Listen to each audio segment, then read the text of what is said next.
似唔似咧？真係講㗎。大家好，我係叻仔。今日分享嘅係睇落去好似好簡單，但係其實好多人試過都會蒸失敗嘅香滑蒸水蛋。今次我會用3隻雞蛋嚟整㗎。咁啲雞蛋如果係喺雪櫃攞出嚟嘅話呢，我哋就先放入去水度浸翻佢一陣先，等啲雞蛋回復翻常溫就可以啦。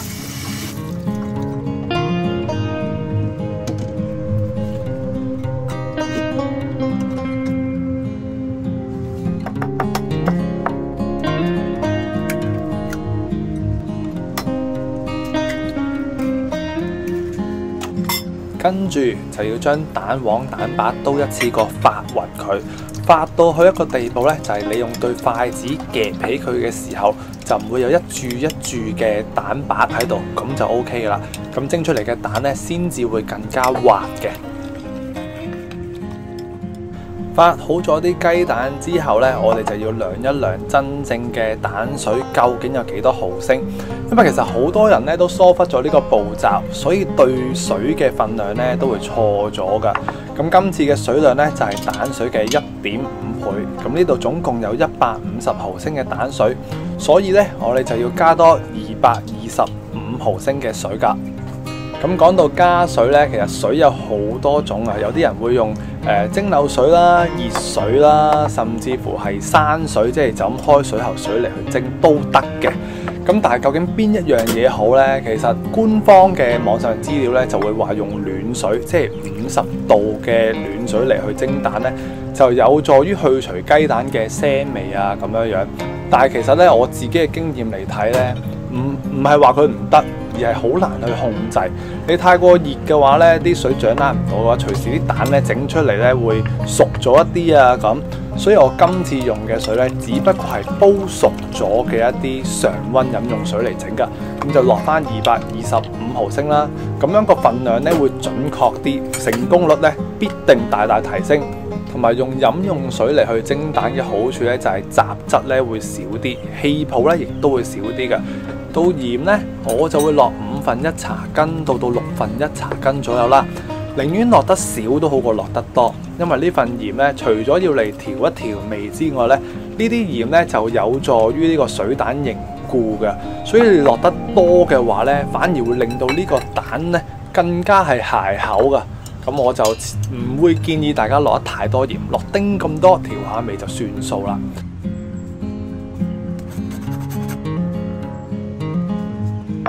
隔完一轉雞蛋骨，我保證你一定都唔夠滑噶啦。咁所以呢，起碼都要隔2轉啦，到去3轉到，佢先至夠滑噶。攪勻咗嘅蛋水，嗱呢一度咧睇落去咧，我自己覺得咧就唔係咁夠水，即係好似睇落去唔係咁夠滑咁。但係一般嚟講咧，其實個份量對1.5咧就一定可以凝結到噶啦。都係講經驗啦，咁我就會加多100毫升水入去，睇下咩環境先。因為睇佢個狀態咧唔夠滑，咁我哋就呢啲時候就要執生啦。咁啊差唔多啦，個感覺咧會唔同嘅。只要你蒸得多咧，你就會見到咩叫蛋水咧，就真係好滑，好似水咁嘅，即係冇咁結咧，咁你個樣先似樣。咁我哋一落咗水咧，記得輕輕攪翻勻個底。因為好多時候蛋白啊呢啲嘢都會聚喺個底度。如果我哋咁樣貿然加水呢，就要再一次咁撈翻勻佢啦。而家我覺得差唔多啦。咁你水蛋蒸得靚唔靚，就要睇下佢夠唔夠滑啦。如果你啲蛋蒸凝固嘅話，就唔係一個問題。但係你要蒸得佢滑呢，真係好講經驗啊。因為隻蛋啲蛋白啊、蛋黃啲成分啊都唔同。咁我哋盡量都執生啦。咁我呢度就1.5，一隻雞蛋對翻1.5嘅水，咁就係大路嘅方。咁就憑住呢個經驗睇呢啲蛋嘅顏色咧，就另外加多100毫升水啦。OK， 咁我就吹翻啲泡去先，咁就蒸得噶啦。用火槍咧就方便啲咯，輕輕推一推佢，快手啲。不過唔好話 hold 住喺呢一個位置咁耐喎，因為啲蛋咧會熟咗、焦咗個面，咁輕輕吹一吹 OK。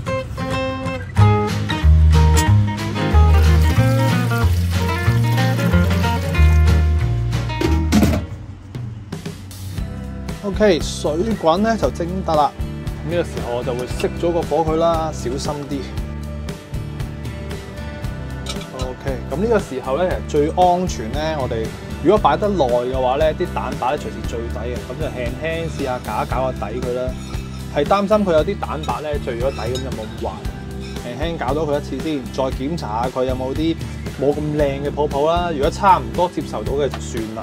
跟住，如果大家冇環保人士嘅話咧，唔用保鮮紙啊嘛，揾個碗咯，揾個碟，大個些少。不過攞出嚟嘅時候咧，會棘手啲，危險啲嘅，因為呢個碗咧蒸完之後都好熱㗎。OK， 咁就冚得蓋蒸得啦。見到佢裏邊啲水咧開始有啲滾起，噗啊，有啲煙開始出咧，就好較翻個細火啦。寧願較細火咧都好過大火嘅。因為咧佢會谷蛋啊、變老啊咁啊，我哋細火，我哋就先去蒸佢8分鐘。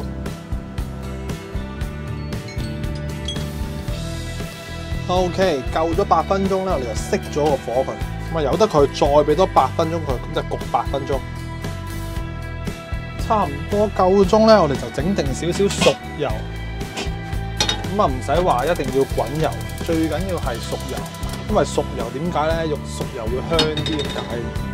係啊，又未必唔需要話佢真係好滾咯，落翻少少去煲翻少少先。咁啊，又8分鐘啦。咁喺一邊咧煮緊油，嗰邊咧就開始起啦。好，咁就熱油就 OK 噶啦。咁啊，開嚟睇下咩環境咯，希望佢成功啦。因為其實蒸蛋咧真係好講你啲雞蛋狀態，次次都唔同。咁啊，自己靠經驗啦。咁開呢個蓋嘅時候咧，真係千萬要小心啦。咁我就會攞翻條毛巾去吸一吸佢，小心啊！咦，似似地樣喎。啊，睇個樣得唔得？震唔震咧？咦，都啷啷地喎 ，OK 啦我。咁就呢個時候咧嗱。咁就最緊要咧，就攞翻個呢啲鉗啦，鉗佢出嚟就會安全啲。不過咧就會容易啲整爛到個蛋啊。咁我就唔用呢個啦，咁我就高危啲，攞翻條毛巾稱佢出嚟先。千萬要小心啦，攞到條邊就得㗎。OK 啦，嗱咁嘅環境啦，算唔算震咧？都震震地啦，其實可以再稀啲。不過我覺得都 OK 啦，大家覺得合唔合格啊？算係咁啦，嗱，不過呢個位咧爭少少啊，用保鮮紙會安全啲啦，都好滑噶啦，係嘛？攞到嚟中間咪 OK 成功啦。OK， 嗱，跟住咧我都係第一次試用啦。我平時咧即係自己屋企整咧都唔會話咁樣去界花，不過見人哋界得幾靚，我就試下界先。咁啊揾支筷子咁去綁住把刀啊，咁啊試下，都唔好啦，喺側邊度開穩陣啲。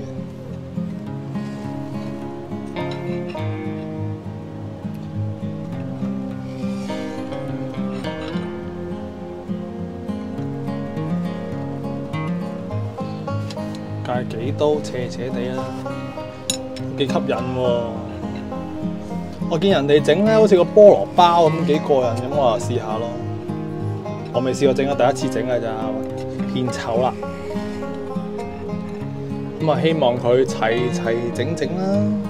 不過其實佢呢個原因咧，整呢個花咧，唔係話佢好唔好睇咁簡單。個好處咧就係令到佢啲油咧可以滲入去，等佢喺中間咁啦。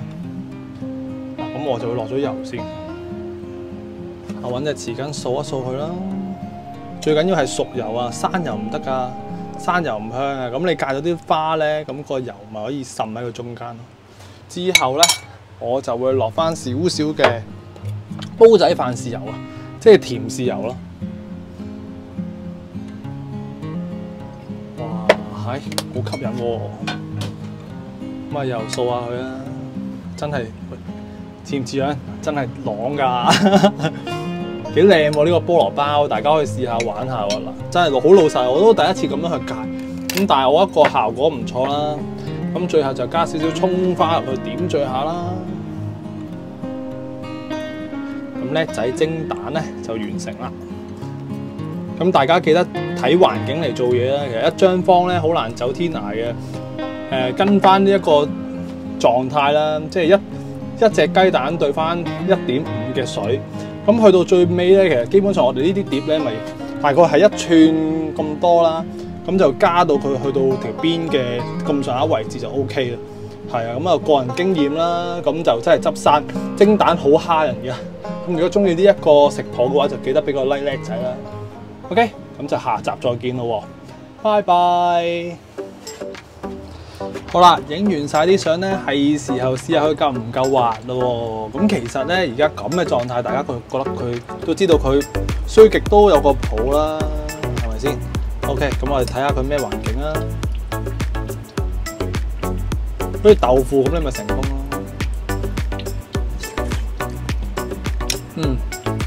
OK， 真係非常之咁好。其實細佬我咧就蒸咗蛋咧，真係10幾年啦，咁就日翻工都會蒸蛋。咁點解會成日都蒸蛋咧？因為我本身做日本餐嘅嘛，好多朋友都知啊，喺呢個網站裏邊。咁其實好多時候我哋做日本餐有個叫定食嘅嘢咧，就一定有個叫做茶灣烏時，茶灣烏時即係一個茶碗蒸嘅。咁我哋日朝頭早咧都要蒸定啲蛋，所以蒸蛋咧真係蒸咗10年有多啦，20年都嚟。不過個味道就會唔同咯。咁呢啲就屋企嘅蛋咧，就係即係蛋味會重啲啦，少少鹹啊，甜豉油咁。我哋蒸嗰啲蛋咧就係用木魚水啦，同埋啲糖啊、昆布啊啲嘢嚟蒸啦。咁有海膽啊、蝦啊咁樣，玩法都唔同啊。不過呢個咧就簡單啲，我覺得。咁就但係都要睇時間嚟睇環境做嘢啦，所以真係好難話一條方走天涯，睇情況而定啦。咁希望大家咧有機會試下，咁啊跟翻呢個份量就 OK， 唔會話爭得遠嘅。係啊 ，OK， 咁就今日嚟到呢度啦。如果覺得佢得啊正嘅話咧，就記得俾個 like、share 埋俾啲朋友試下整呢個蒸蛋啦。因為好多人咧之前好多人留言俾我㗎，就話可唔可以detail 啲咁去講下點樣蒸蛋，因為好多時候都失敗。咁希望大家都成功啦。咁如果想睇我蒸一個日本嘅茶碗蒸嘅話，不妨留言俾我，我有機會拍俾大家睇點樣去整一個茶碗蒸。好，咁今日嚟到呢度啦，下集再見，拜拜。震一震佢先，拜拜啦。